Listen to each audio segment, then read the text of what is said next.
the team. You always want to have somebody on your team that doesn't have the same skill sets, right? Not everybody's going to be the quarterback, whether you're and I love sports. So, and so it's not, so your husband's the pitcher. And I remember they asked CC Sabathia, what was it about being a pitcher? He said, I stand on the mountain at Yankee Stadium.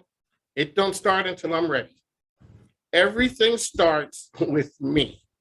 And that's not on, so you as the leader on a team, you as whether it's the quarterback, if somebody's going to take a lot of the pressure, a lot of the responsibility to make it happen, and then you go and find the people to make, you go find the receiver, you go find the back, you find all of those things. Right?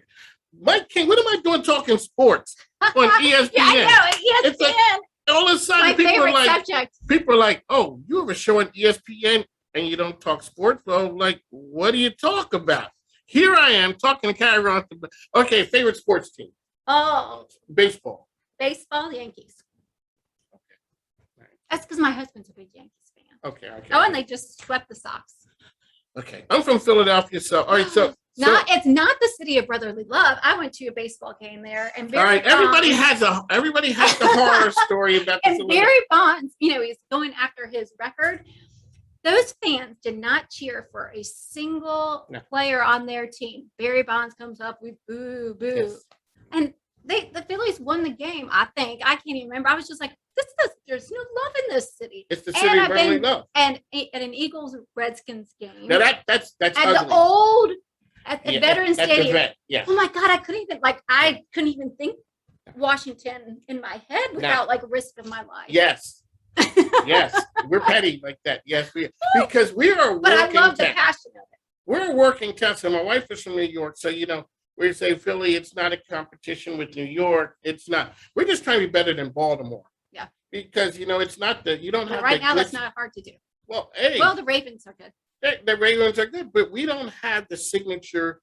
I hear people who are from New England. They're like, that generation, they think they've always been great because what they do, they just keep winning shout out to Nanette Shore, her families, they just keep winning World Series. Kids work for the Red Sox and then they work for the Nats, and you're getting, we win something every so often because we're just a town, we don't have the glitz and glamour like in New York or the DC.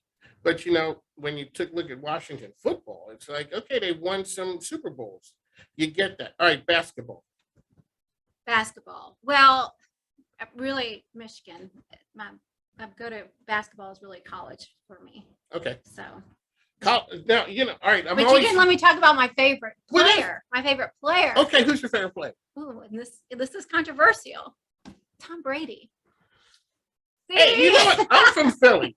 I rock with Tom Brady. I'm not a Steelers fan. And a lot of the rest of the world hates on Tom Brady. Yeah. I'm not. Because, when you are the guy and they call him the GOAT, well, you deliver when it counts. Yeah. A lot of great dynasties win one in a row. Yeah. My Eagles recently. We win the Super Bowl and everybody's gone. Yeah. Fell apart. But Tom recruited everybody to come back. And you know what I do? I tell people that's what I am. I'm the LeBron James of recruiting for this radio thing. You go get the best and brightest. Tom Brady, he looks out there and says, who doesn't want to go? Well, we can't retain the people after we win it all. He looks down the room and like, okay, we got our guys. This guy gives us the best chance to win. Yeah. And that's what business leaders are. How do you recruit and retain the best? Because people are always trying to cherry pick your team. Everyone has an ego.